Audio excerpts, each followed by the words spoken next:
few months ago, we began a campaign, but now it's no longer a campaign, it's a movement.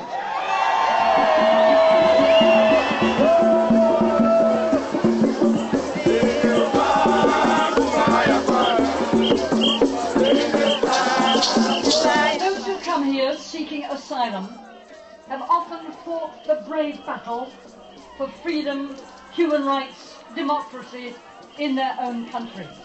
And they come to us because they are being persecuted and threatened and live in fear. And what do we say to them? We say, I'm sorry, we can't give you any benefits. And then we say, but I'm sorry, you can't work either. Do we want them to steal or do we want them to starve?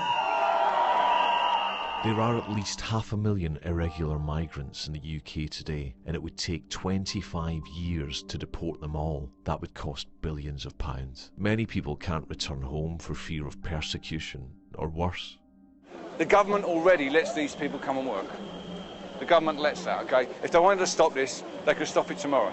They could go around and arrest every employer who's got a worker who doesn't have papers. You know, there's a law to be able to do that. How many employers have they arrested? Okay, why? Because these people are propping up the economy. These people are keeping inflation down. Part of Gordon Brown's, you know, fabulous command of the economy is that he's allowed these people quietly to come in. On the year of the 200th anniversary of the abolition of the slave trade, it is a grave matter for our nation that tens of thousands of irregular migrants who have put down roots in this country do not enjoy the protection of the law. 1 in 100 Britons is an irregular migrant or asylum seeker. Take a look around you. They're allowed to stay while their application is reviewed, but they can't work legally and they have no citizens' rights. They are in limbo. They're here because there are jobs to do. They're here because our economy is successful. They're a manifestation of the success of our economy and our culture. There are a lot of them here because they want to speak English as well. You are vital to our economy. You are vital to the services to our community. You enrich our society. I know workers without documents who have stood up for their rights, like the cleaners in London. They've been reported by unscrupulous employers and deported.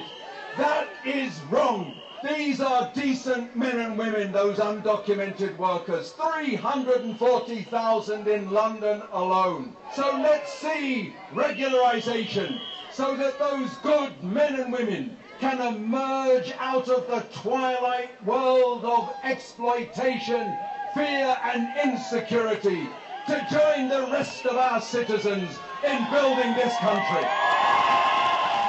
We're talking about ordinary people, many of whom have been here for years and become part of our society. They haven't travelled halfway around the world to go on benefits. Would you?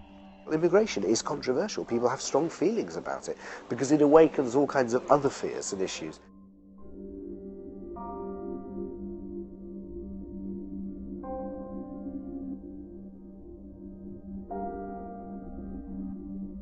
I don't know where I'm coming, where I'm going, if I'm staying, if I'm not staying. All I feel I have to do is to survive. I've been here for 14 years now. I have a wife and 3 kids, and I still don't have any rights. I'm living a double life, so I'm one person from 9 to 5. I'm completely a different person after I finish work. I cannot sleep, I'm quite depressed. I just feel that my life is slipping away from me, and I'd like to have a life. I'd like to have a family. I'd like to have a career like any other human being. You clean our hospitals, you care for our elderly, you look after our children, and without you the so-called British economic miracle wouldn't have happened. You know, the government reckons there's 500,000 of them. There's probably twice that many. Stretched at full stretch, the government manages to deport 25,000 a year. So how long is it going to take? And how much manpower, how many front doors will have to be kicked in?